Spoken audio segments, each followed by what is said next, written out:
There's a version of you that exists only in the future, and that version is not waiting for you to feel ready. They're waiting for you to decide. I want to talk about something that almost nobody names clearly. Not failure, not laziness, not even fear. The thing I'm talking about is the cost of the version of you that never showed up. Because here's what I've noticed. The people who carry the most regret are not the ones who tried and failed publicly.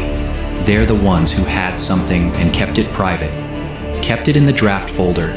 Kept it in the notes app. Kept it in the conversation they planned to have, but never did. That's the version I'm talking about.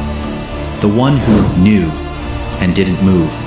Let me ask you something. Think about the last time you had a clear idea of what you needed to do next. Not a vague direction, but a specific next step. How long ago was that? A week, a month, 6 months now?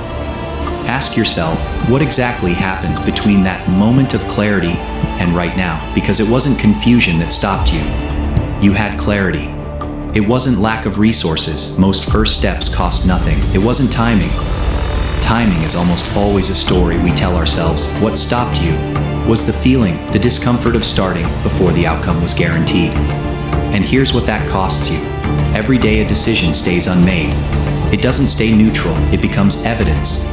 Evidence your brain stores about who you are and what you do when things are uncertain. And the longer that evidence builds, the harder the first step becomes.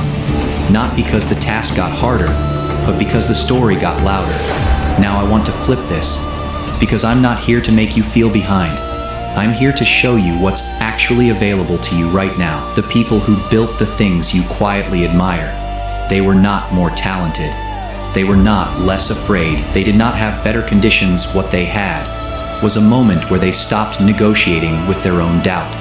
Not permanently, just once. Just enough to take the first step before the feeling caught up. And that one step created evidence of a different kind. Evidence that they were someone who moved when it was uncomfortable. Evidence that they didn't need certainty before action. Evidence that compounded every single day they kept going. That's the gap, not talent, not opportunity, not timing. The gap is the evidence you're building about yourself right now. Every day you move, you build one story. Every day you don't, you build another. Both compound.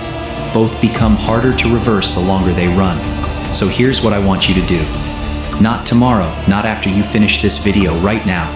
In the next 60 seconds, name the one thing you've been circling. The one decision you already know the answer to. Don't think about the full plan. Don't think about how it ends. Just name the next step, the single next action. And then, before doubt builds a case, take it. Because the version of you 5 years from now, they don't remember the days you felt ready. They remember the days you moved when you didn't. That's who the built ones are. Not people without doubt. People who stopped waiting for doubt to leave before they started.